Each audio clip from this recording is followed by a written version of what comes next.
Merci à tous, que Dieu vous bénisse richement. Et nous sommes vraiment encore heureux que Dieu nous a fait grâce ce matin afin d'écouter sa parole, afin d'écouter l'avertissement au temps de la fin. Et avant que nous puissions continuer avec notre sujet, prions un peu et afin de demander à Dieu de nous faire grâce ce matin pour comprendre les contextes de la parole. Bienvenue Père Céleste, nous sommes devant toi ce matin.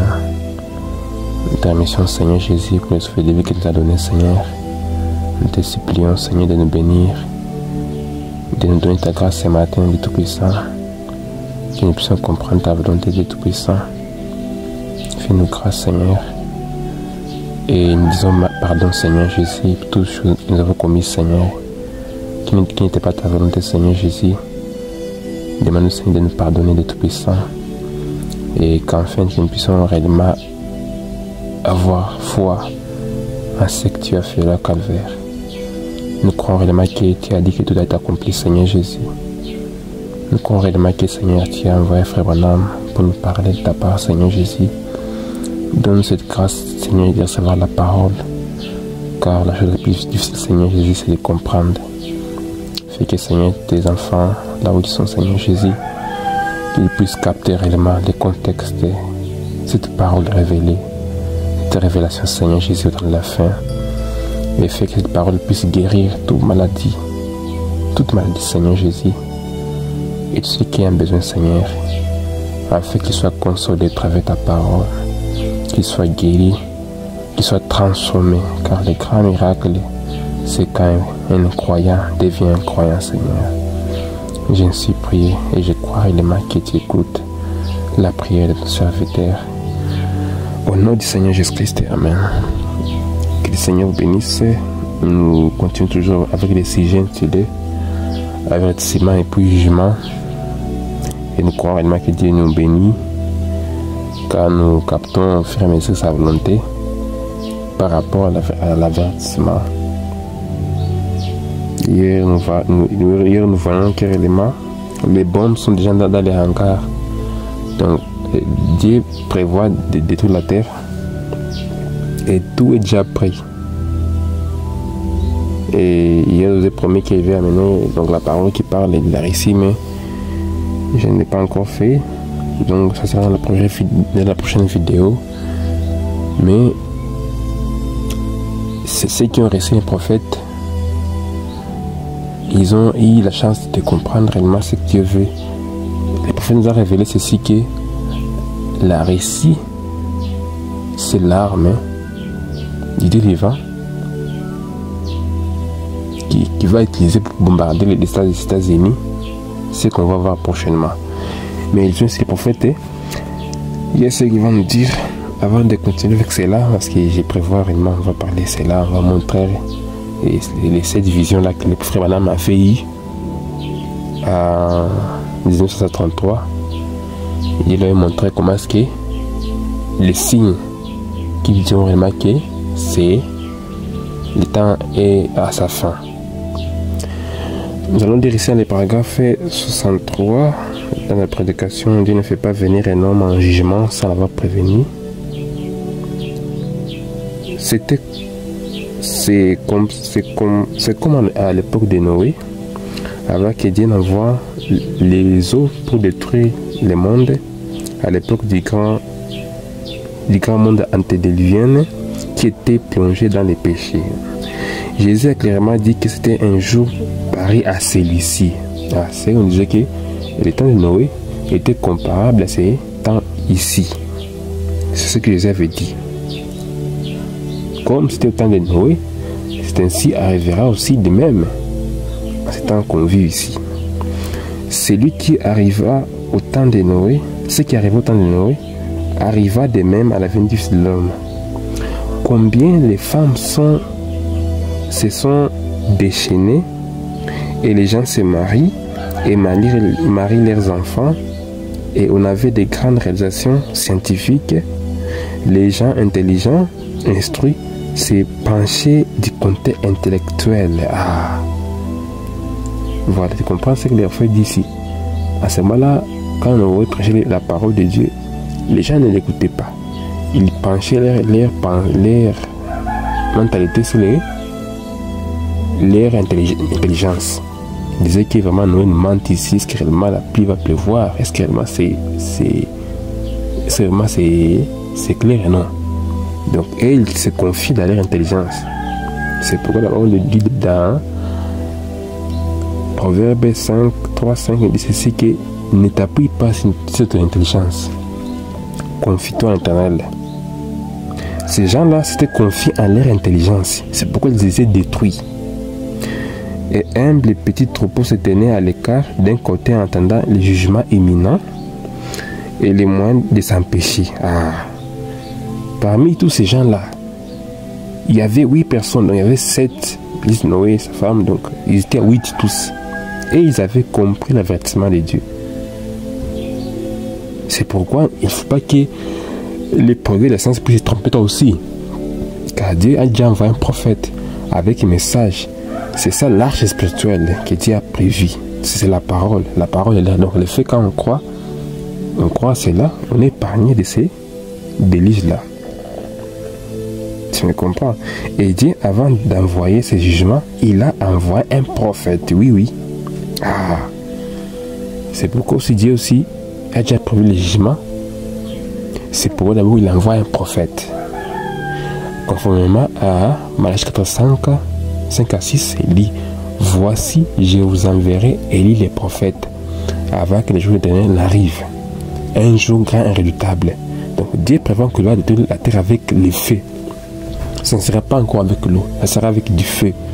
C'est pourquoi avant qu'il puisse le faire, il a envoyé Élie les prophètes. Alors, qui s'est identifié dans les Écritures et a manifesté réellement l'esprit là, et il lui a dit qu'il va amener un message qui préparera les gens à la préparation de la seconde venue. Et Dieu nous a envoyé frère Branham. Même la science l'a prouvé. Il y a une lumière qui s'est photographiée sur sa tête, là, à Tucson. Donc, tout a été authentifié. Alors, Dieu n'a pas voulu que nous restions dans la confusion. C'est pourquoi, ces gens dans les Noé, ils priaient aussi, ils adoraient, ils donnaient l'offrande, ils gênaient. Ils allaient aussi dans les églises. Mais seul Noé avait la vérité. Donc, peu importe ce qu'on pouvait faire, si on n'a pas écouté Noé, on devait périr. Il a dit les avertissait au travers Noé.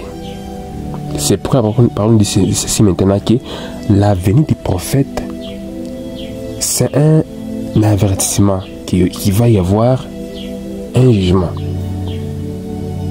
C'est pourquoi prépare-toi aussi à recevoir le message, car il n'y a plus de temps.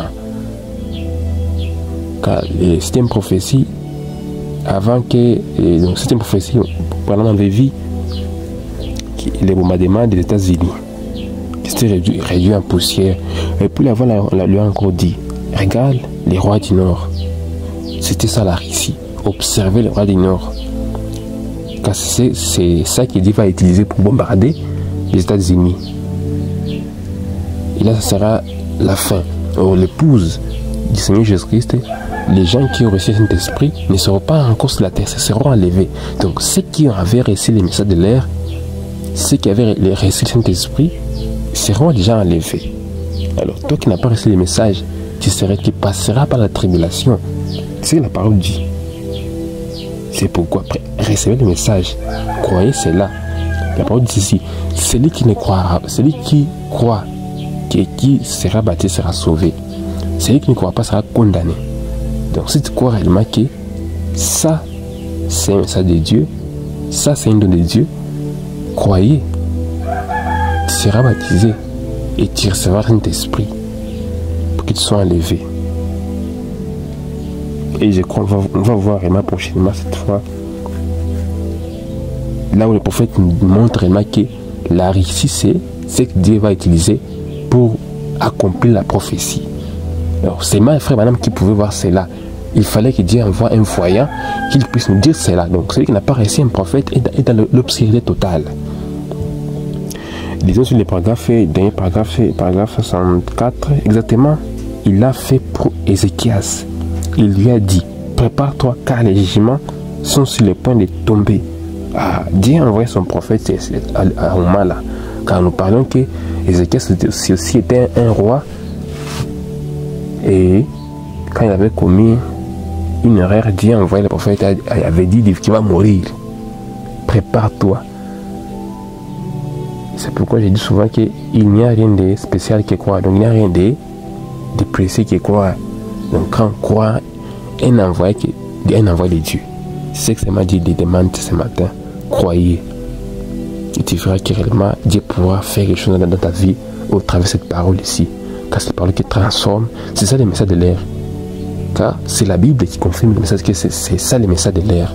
Donc c'est là où Dieu s'actualise. Vous voyez. Donc les péchés, c'est quand on ne croit pas quand Dieu se manifeste. Quand Dieu envoie un don, c'est quand il veut se manifester. Donc c'est comme s'il veut se faire voir. Voilà. Donc Dieu se fait voir au travers les gens, au travers ce qu'il a envoyé. Quand on reçoit celui qu'il a envoyé, on les reçoit lui. Et c'est pourquoi j'ai fait en coalition. Les connaître lui, c'est ça la vie. Pas connaître sa parole. Parce qu'il y a des gens qui maîtrisent les versets, qui maîtrisent beaucoup les paragraphes, comme je peux le dire ici, mais ils ne connaissent pas l'auteur. Alors ce qui est pressé pour nous, c'est de connaître l'auteur. C'est ce qui apporte la vie. Et nous croyons que Dieu va nous faire grâce ce matin de connaître l'auteur.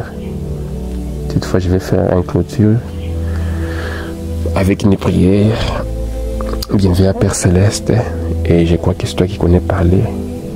Et c'est toi qui vraiment connais transmettre réellement l'essence de ces paroles, Seigneur Jésus. Je crois que ce sont peu de paroles, mais c'est seul toi qui peut en faire sortir des contextes et donner la conversion à des enfants, Seigneur. Puisse ces paroles puissent transformer, puissent entrer dans le cœur des gens, en fait d'amener une compréhension, en fait réellement d'ouvrir les yeux, en fait qu'ils voient réellement que c'est le temps proche, Seigneur. En fait que cet esprit-là, Seigneur Jésus, de confusion, de séduction, puisse être sorti de leurs yeux. Et que toi, ta parole puisse être révélée et ainsi plus du Tout-Puissant. Je sais que croire ce n'est pas facile, Seigneur. Même recevoir la parole, recevoir un message, ce n'est pas facile. Mais Seigneur Jésus, ainsi plus au Dieu. Fais grâce ce matin, Seigneur. En fait que tes enfants puissent comprendre que c'est toi, Seigneur, que ce n'est pas moi. Je sais que Seigneur Jésus, au Dieu, quand tu fais le choix de te servir, Seigneur, tu choisis les gens qui ne t'ont pas instruits, qui ne savent même pas de leur nom, qui ne sont même pas allés au banc de l'école, mais tu les étudies, Seigneur, afin que tu puisses monter ta force dans la faiblesse, Seigneur. Fais que les gens puissent comprendre que tu es dans l'unité, Seigneur, qui te cache et te révèle la simplicité. Je sais que ce n'est pas facile de comprendre cela, mais Seigneur, c'est toi qui peux seulement les faire comprendre. Quand tu as dit que nul ne vient en toi, c'est ça que tu l'attires. Attire tes gens, Seigneur. Attire ta semence. La semence qui tu avais réellement prédestinée à écouter cette voix ici, Seigneur. Fais qu'ils puissent écouter cela et que ça puisse transformer leur vie. Car c'est la parole qui transforme l'intérieur vers l'extérieur. C'est ce qui va ce matin. Fais que c'est miracle ici, Seigneur Jésus, que ça puisse être produit. Que quand le cœur d'un pécheur se répand et quand un homme reçoit la parole de l'air, c'est ce qui est pressé pour nous. Car il n'y a aucun avenir, aucun autre espoir, aucune autre chose qu'on peut regarder si ce n'est ta venue, Seigneur Jésus. Et nous croyons réellement que tu es ta parole. Et nous t'en supplions de bénir chaque assemblée, chaque église, chaque pasteur là où il est. Et en fait que ton amour divin puisse régner dans tous les gens, Seigneur Jésus. D'esprit mauvais de haine, esprit mauvais, Seigneur Jésus, des critiques qui n'ont pas de sens, Seigneur. T'en supplions d'épargner les gens, Seigneur.